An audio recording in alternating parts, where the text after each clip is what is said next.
Hi, I'm Shaggy. I'm Phil Alitea. And this one's going to maybe sound like an apology, but you need to understand, I hate a lot of people, actually. I hate a lot of things, but I don't hate fat people. I talk to them honestly because, well, first of all, if you're born after the 90s, if you live during the 90s, you have no excuse to not know that fat shame, that the moralization of fat shaming comes from one particular sub-Christian cult, from one particular woman who got very rich publishing books out of the South in the 90s. And if you don't know that's where fat shame culture comes from and you were alive in the 90s, that's on you.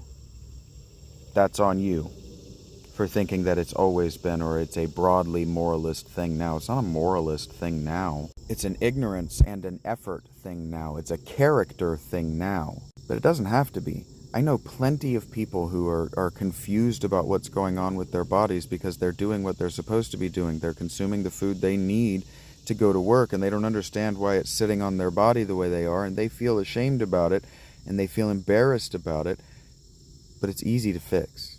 I have been manipulating my body fat for 12 months now.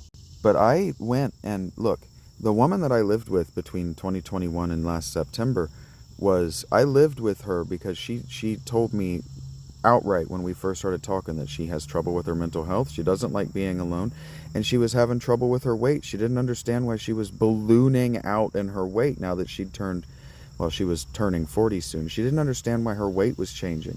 Just living with me, she dropped like 6 pant sizes just living with me, because I would say, maybe you don't need to eat 2 meals 3 times a day. Maybe you need to eat 1 meal 3 times a day. And then because of her particular mental health that she just refused to actually engage with once I lived there, after a few months, it was after about 9 months, she just imploded as a person. Maybe under the stress of the brutality of my methods, but my methods weren't that brutal. I was just living my life, waking up after 8 hours of sleep, making coffee, making breakfast for the both of us, that she would then not eat, and then going and working, writing for 8 hours, making lunch in the middle, making dinner after, cleaning everything, I did that for 9 months, and then she just dropped out, and it became a fucking nightmare, and I was not keeping up with her house for the wage of a meal that I had to ask for.